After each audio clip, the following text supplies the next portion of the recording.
आज का हमारा चिंता के लिए पगला पीटर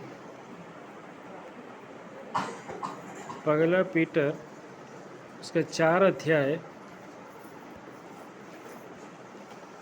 12 से लेकर 16 तक।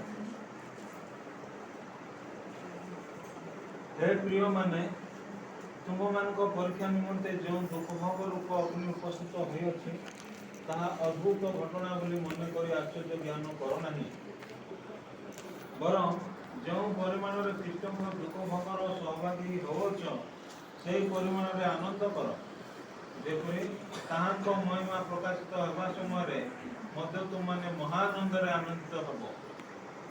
जो माने ख्रीष्टଙ୍କ नाम सकाशे निंदित हो ताहले तुमने धन्य, कारण गौरवमय आत्मा अर्थात ईश्वर को आत्मा तुम मानक ठारे अधिष्ठान करुअछंती। एणु तुम मान को मध्यरु केही हत्याकारी कि चोर कि दुराचारी कि अनधिकार चर्चाकारी होई दंड भोग न करू, किंतु केही जदि क्रिश्चियन हेबारु दंड भोग करे ताले से लज्जा बोध न करू, बरं एही नाम हेतुरु ईश्वरଙ୍କ महिमा कीर्तन करू। परमेश्वर का नाम का महिमा हो। थोड़ा एक बार मैं हिंदी में वो दो तीन पद पढ़ने के लिए मैं चाहूँगा।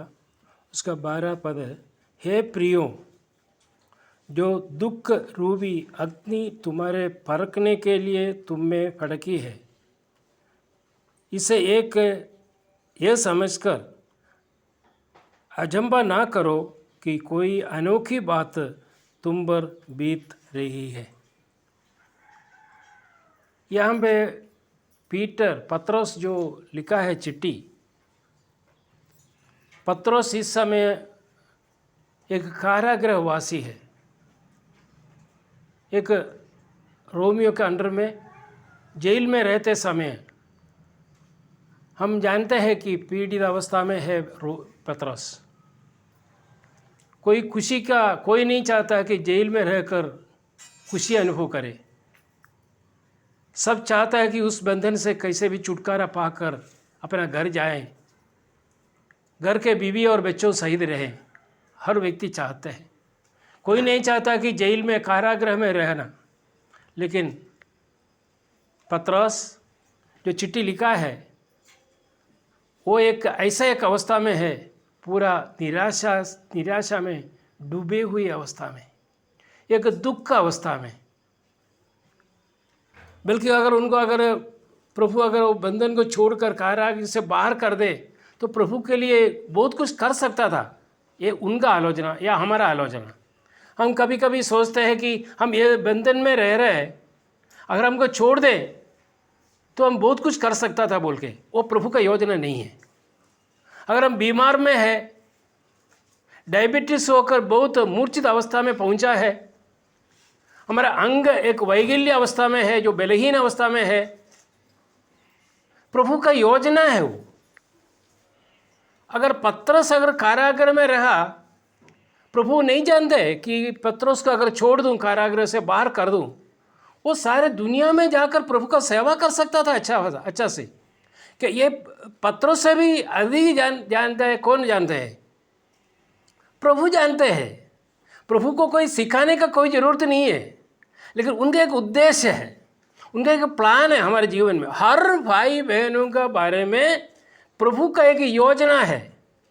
हमारा साधारण बुद्धि में हमको थोड़ा सा कठिन लगेगा, दुख लगेगा, एक कड़वा लगेगा, मीठी नहीं लगेगा। लेकिन उस कठिनाई हम जो सामना कर रहा है, उस कठिनाई प्रभु का सामने एक मीठी का समय है। ये हमें चिंता करना, ये हमें विश्वास करना बहुत ज़रूरी है।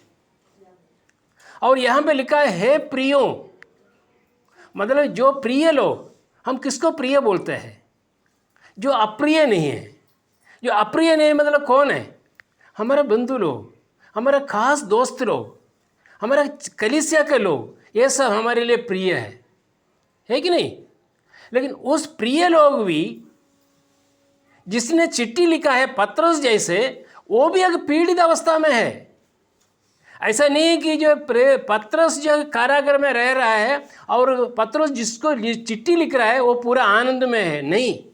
ये पद पढ़ने से हमको मालूम 12 से 16 तक अगर हम पढ़ें और घर में भी बैठकर पढ़िए थोड़ा सा, हमको क्यों कष्टता आते हैं जो हम कभी नहीं सोचता है। ऐसा वियोग, ऐसा ऐसा समस्या हमारे जीवन में क्यों आते हैं, ये पहले जानते हुए पवित्र आत्मा ने पत्रस द्वारा चिट्ठी लिख के हमको दिया है, एक पत्र रूप में। ये खाली पढ़ने के लिए नहीं, हो सकता है कि ऐसा एक अनुभव हमारे जीवन में हो।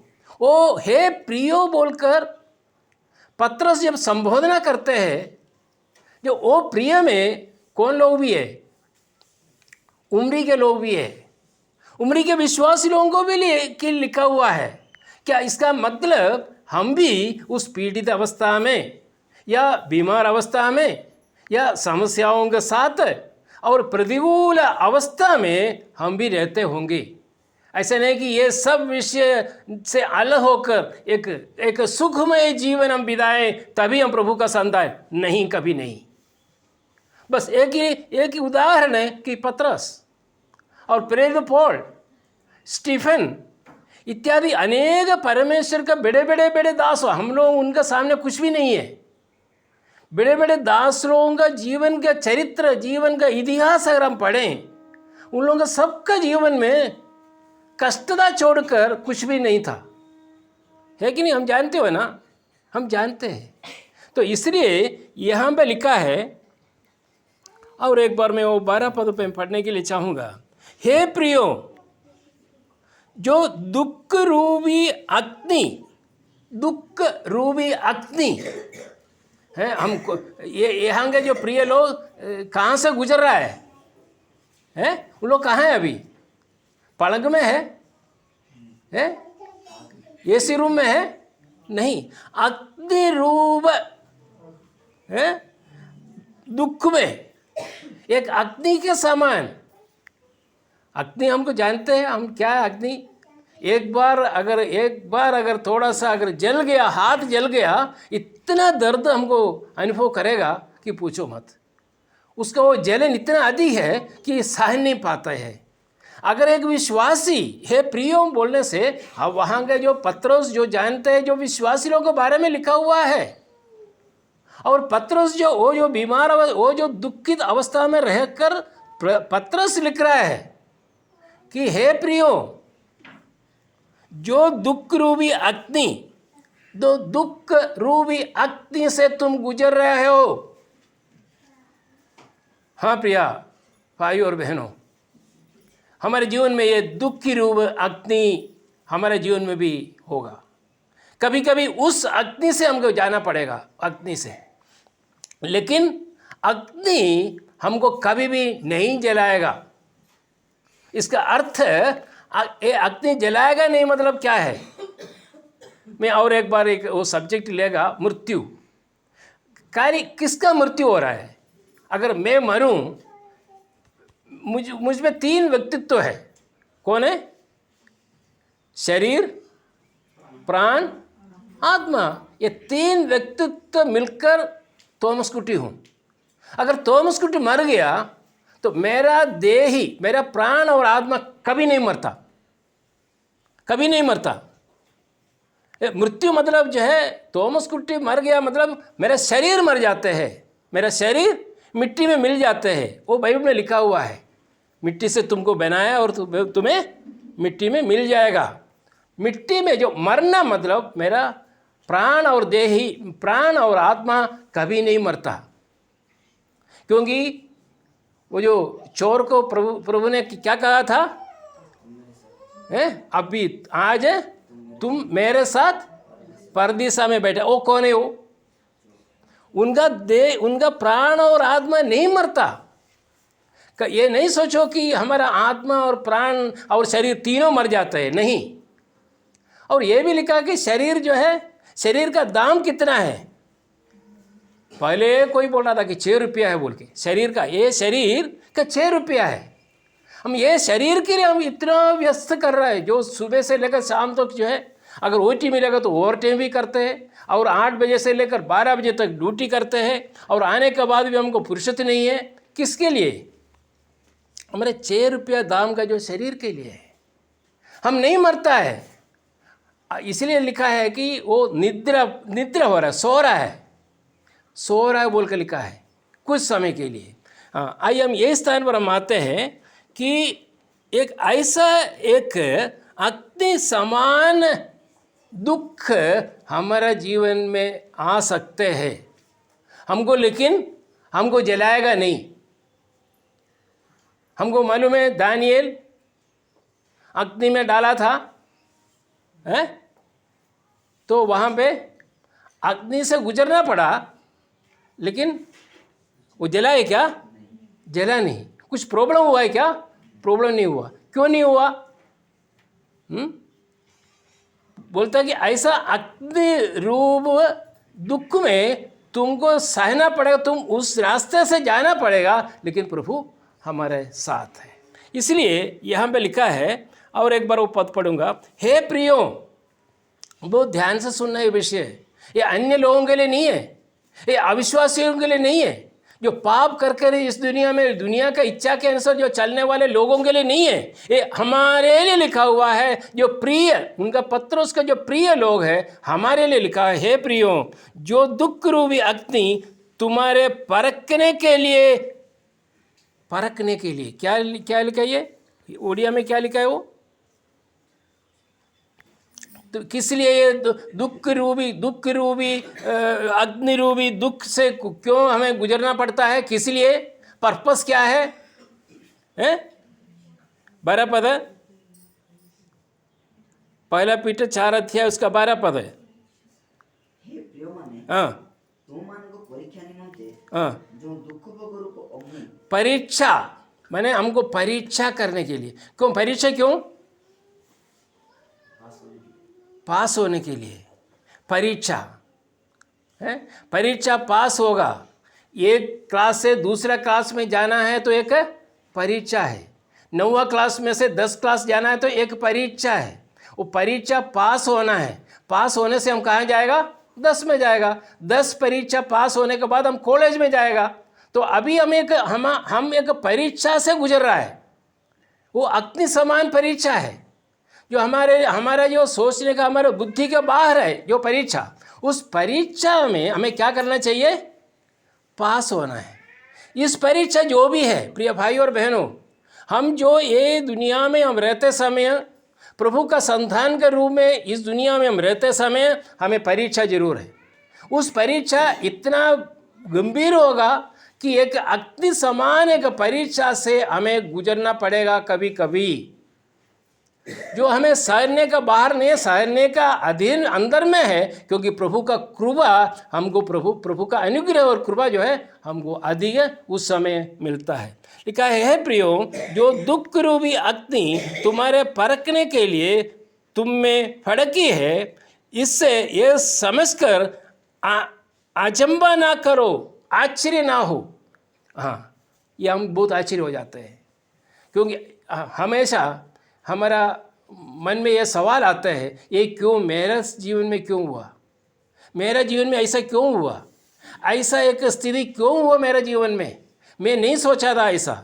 अगर ये नहीं होता, ये सब समस्या मेरे जीवन में नहीं आता, मैं प्रभु के लिए बहुत कुछ अच्छा से मैं जीवन बिता सकता था। पत्रोस भी ये बोल सकता था, नहीं?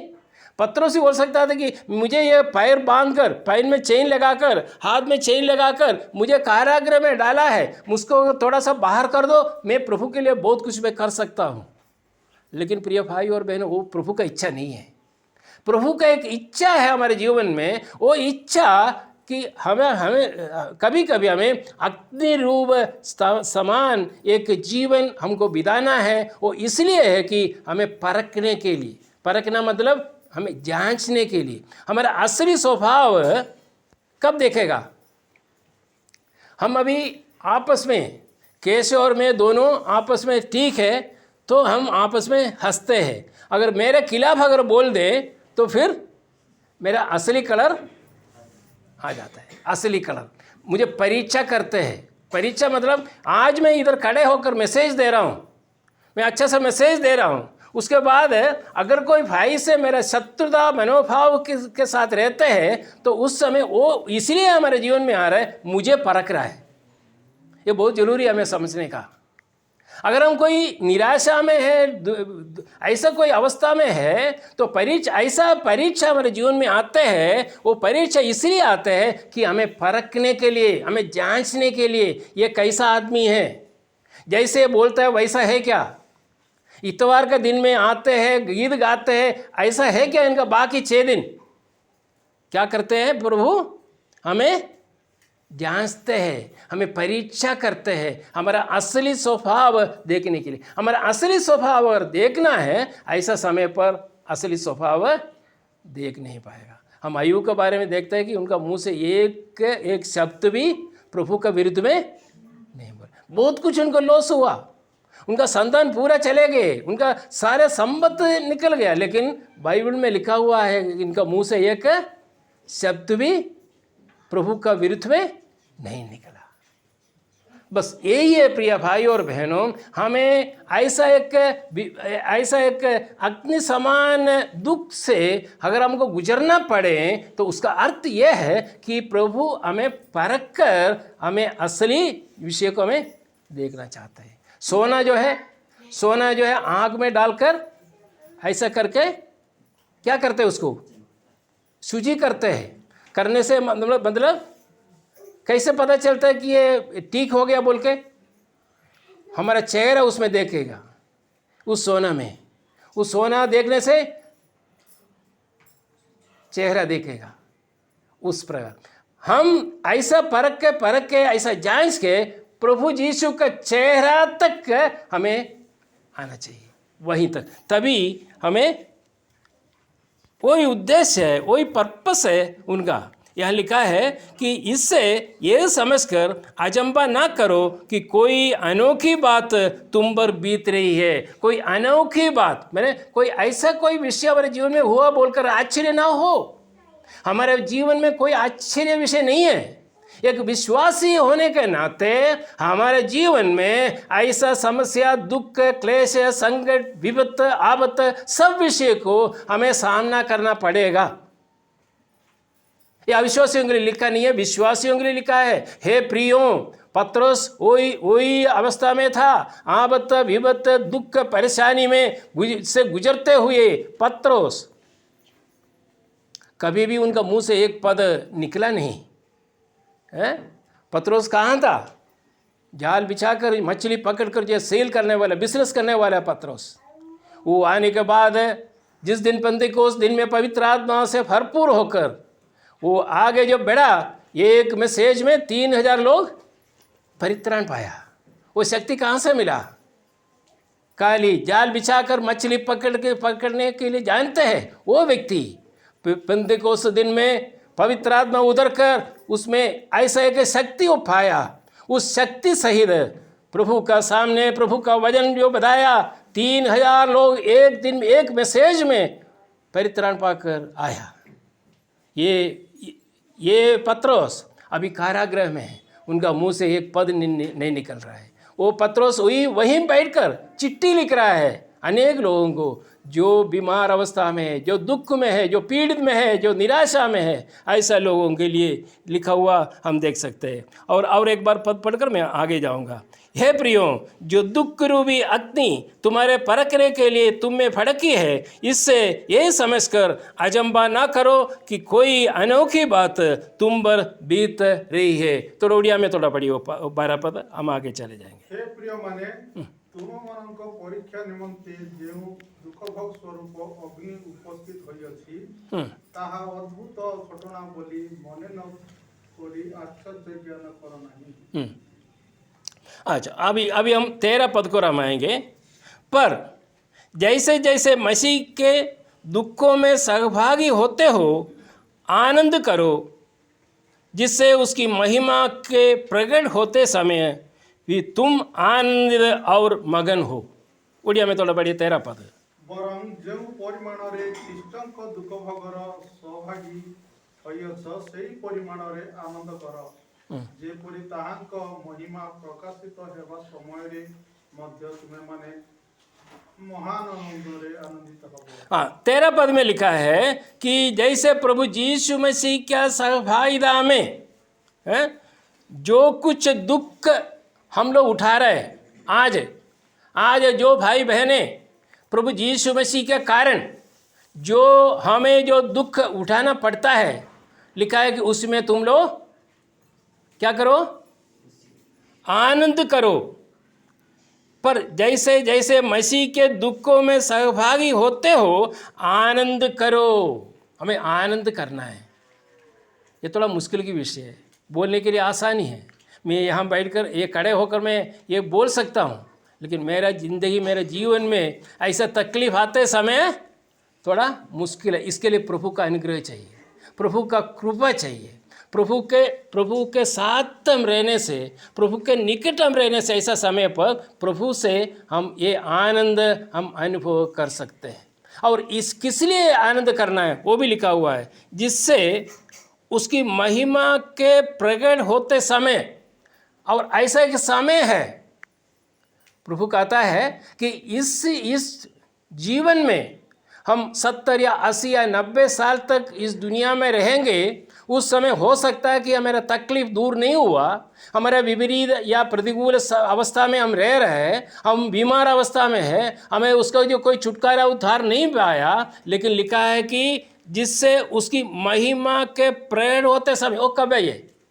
उनका महिमा के प्रकट होने का एक समय बोलता है। ये कब है? हमारा प्रभु यीशु मसीह जल्दी आने वाला है। एक महिमा में हमारा प्रभु यीशु मसीह प्रकट होगा। प्रभु यीशु मसीह जब प्रकट होगा उस समय देखो क्या लिखा है, होते समय भी तुम आनंदित और मगन हो। उस समय शायद हो सकता है कि हम इस दुनिया में रहते समय हम जो तरीके से हमें आनंद अनुभव करना है वो नहीं हुआ। ठीक है, बीमार अवस्था है या दुख है, निराशा है, हम इस दुनिया में रहते समय कई किस्म का तकलीफ हमको सामना करना पड़ा है। उस तकलीफ के सहित हम इस दुनिया से मृत्यु द्वारा अलग हो गया समझो। तो पूछेगा कि कहाँ आनंद हुआ? क्या आनंद हुआ ही क्या? हम आत्मीय रीति में हम आनंद है, हम प्रभु के लोग सही दब रहते हैं, गीत गाते हैं, प्रभु का वचन पढ़ते हैं, बाइबल स्टडी में जाते हैं, कॉटेज मीटिंग में आता है, सब ऐसे रीति में हम बहुत आनंद है। लेकिन हमारे शारीरिक जो दुर्बलता, जो शारीरिक जो बलहीनता, जो शारीरिक जो शक्ति जो नहीं है, नष्ट हो गया, वो कब हमको मिलेगा? उसका कुछ है लिखा हुआ है। एक दिन प्रभु यीशु मसीह का प्रकट होगा। जय यीशु मसीह आएगा एक दिन महिमा में। प्रभु यीशु मसीह जब आएगा, एक एक मिनट का हमारा दुख जो हमने जो सहा है उसका हमें उस समय हमारा अकाउंट होगा, हमारा अकाउंट में रहेगा सब। ये इसलिए लिखा है कि अगर हम जो चाहते हैं उसी प्रकार हमें आनंद नहीं हुआ इस दुनिया में, ये जीवन सारे हम रहा लेकिन कोई खुशी अनुभव नहीं कर पाया, तो लिखा है, और एक बार पढ़ रहा हूँ, पर जैसे जैसे मसीह के दुखों में सहभागी होते हो आनंद करो, जिससे उसकी महिमा के प्रकट होते समय तुम आनंदित और मगन। ओडिया में थोड़ा पढ़िए 13 पद। बरं जो परिमाणरे ख्रीष्टଙ୍କ दुख भोगर सहभागी होइछ सेही परिमाणरे आनंद कर। कारण जेपरि ताहांको महिमा प्रकाशित हेबा समयरे मध्य तुमे माने महानंदरे आनंदित हो। हाँ, जो लोग तुम लोग मतलब कौन है? जो पीड़ित अवस्था में ये अभी जो रह रहा है, हम लोग सब जो है ये स्थान पर जो बैठे हुए, हमारा अंदर का विषय, हमारा समस्या हम जानते हैं, दूसरा कोई नहीं जानते होंगे। नहीं, हमारा घर का समस्या, हमारे व्यक्तिगत जीवन का समस्या, हमारे पारिवारिक जीवन का समस्या, कई विषय है जो हमारे जीवन में हम जो चाहते हैं वो पूरा नहीं हो रहा है, ये सब विषय। लेकिन प्रभु लिखा है कि तुम लोगों के लिए मतलब जो लोग इस अवस्था से गुजर रहा है, हम तो दूसरों के साथ कंपेयर नहीं करना। हम यहाँ पे एक्चुअली हमारा जो बहुत बड़ा भूल हो जाते हैं, हम दूसरों के साथ कंपेयर करना चाहते हैं कि वो कैसा है, ये कैसा है, बोलकर मेरे जीवन में क्यों हुआ ऐसा, मैं क्यों ऐसा रह रहा है। लिखा है कि तुम लोग प्रिय तुम लोगों के लिए मेरा प्रकट होने के टाइम पर, मैं दोबारा आने के टाइम में इसका डबल आनंद तुम पाओगे। ये प्रभु का एक वायदा है। मनुष्य जो वायदा देता है, आज जो वायदा करेगा कल बोलेगा मैं ऐसा बोला नहीं, ये हम लोगों का वायदा। लेकिन प्रभु ऐसा नहीं। प्रभु ने वायदा किया कि मैं आऊँगा, वो जरूर आऊँगा। प्रभु कहा था कि मेरा महिमा में जो प्रकट होगा उस समय तुम लोगों को इसका आनंद देगा। और एक पद पढ़कर मैं समाप्त करूँगा, उसका 14 पद पढ़कर मैं समाप्त करूँगा। 14 पद, फिर यदि मसीह के नाम के लिए तुम्हारी निंदा की जाती है तो धन्य हो, क्योंकि महिमा का आत्मा जो परमेश्वर का आत्मा है तुम पर छाया करता है। उड़िया में 14 पद है, जदि तुमे माने ख्रीष्टଙ୍କ नाम सकाशे निंदित हुओ ताहेले तुमे माने धन्य लोग है, धन्य लोग। हाँ, कारण गौरवमय आत्मा अर्थात ईश्वरଙ୍କର आत्मा तुमମାନଙ୍କ ठारे अधिष्ठान करुअछंती। हाँ, अगर हम निंदा ताड़ना अनुभव करते हैं, हे प्रियो, मसीह के नाम पर अगर हम निंदा और दुख अनुभव करते हैं, उसका अर्थ ये है परमेश्वर का पवित्र आत्मा हम में वास करता है। एक चिन्ह है। अगर हम निंदा अनुभव करते हैं, हम प्रयास अनुभव करते हैं और बहुत दुखित अवस्था में है, अगर हम बीमार अवस्था में हैं, हमारे परिवार में भी सही नहीं है, परिवार में भी ठीक नहीं है, हमारे कंपनी में जो ठीक नहीं है, हर समाज में हमारा नाम ठीक नहीं है, उसी समय ये समझो कि तुम प्रभु यीशु के लिए अगर तुम निंदा अनुभव करते हैं तो तुम धन्य हो, क्योंकि महिमा का आत्मा जो परमेश्वर का आत्मा है तुम पर छाया करता है। इसका मतलब परमेश्वर का आत्मा हम में है, उसका कोई गारंटी नहीं है कि हम बहुत हमेशा हम खुशी रहेगा। वो अगर गलत धारणा अगर किसी का है तो बाइबल उसका खिलाफ है। ऐसा मत सोचो कि खुशी के साथ जो रहने वाले उनका मन में उनका साथ परमेश्वर का आत्मा है, जो निंदित अवस्था में है उनके साथ परमेश्वर का आत्मा नहीं है। स्पष्ट है 14 पद में लिखा है। और एक बार पढ़कर मैं समाप्त करूँगा। फिर यदि मसीह के नाम के लिए तुम्हारी निंदा की जाती है, अगर कोई निंदा करे, प्रयास करे, टट्टा करे, जो भी करे है, उसका एक चिन्ह है परमेश्वर का आत्मा तुम में है। तो ये मत बताओ कि जो लोगों के जीवन में कोई निंदा नहीं है, परिहास नहीं है, घर में बैठा हुआ है, बाहर नहीं जाता, मैं ईसाई है बोलकर जो किसी को बोलते भी नहीं है, उनको कोई निंदा करता है क्या? निंदा नहीं करता है। उसका मतलब हम सोचते हैं कि जो उनको कोई निंदा नहीं करता है तो उसका वो परमेश्वर का लोग है। नहीं, गलत बात है। जो लोग निंदा करते हैं प्रभु यीशु मसीह के नाम पर, अगर कोई हमें निंदा करता है या परिहास करता है, उसका अर्थ यह है परमेश्वर का आत्मा जो परमेश्वर का आत्मा है तुम पर छाया करता है। आइए प्रिय भाई और बहनों, आज ये वचन में जो हमें निंदा, कष्टना, संकट, क्लेश इत्यादि विषयों से अगर हम गुजर रहा है, जरूर प्रभु का इच्छा उसमें है, उसका उद्देश्य हमारे जीवन में हमारा भलाई के लिए, हमारा बुराई के लिए नहीं है। आज ये वचन के सामने पत्रोस से हम पूछो, पत्रोस तुम ये कारागृह में रहकर इतना ऐसा एक खत लोगों के लिए तुम लिखा, हम लिख सकते हैं क्या? हम नहीं लिख सकता। हम कारागृह में रहकर ऐसा पीड़ित लोगों के लिए ऐसा चिट्ठी लिखता है? नहीं लिख सकता। लेकिन इसीलिए लिखा है, पवित्र आत्मा उनको बताया पत्रोस को, तुम ये चिट्ठी लिखो। लिखने के बाद ये कहाँ तक पहुँचना चाहिए? उम्री कलीसिया में भी पहुँचना चाहिए। मेरा उम्री कलीसिया में कुछ लोग ऐसे हैं जो पीड़ित अवस्था में है, उम्री कलीसिया में कुछ लोग हैं जो निंदा में है, उम्री कलीसिया में कुछ लोग हैं बीमार अवस्था में है, उनके लिए भी ये काम आएगा। प्रभु का वचन हमारे सामने है, हम उसको पढ़ना है, उसको अध्ययन करना है, उसको टेस्ट करके उसको स्वाद हमें लेना चाहिए। प्रभु ये वचन द्वारा प्रभु हम सबको अनुग्रह करे, आशीर्वाद करे। प्रभु का नाम का महिमा हो।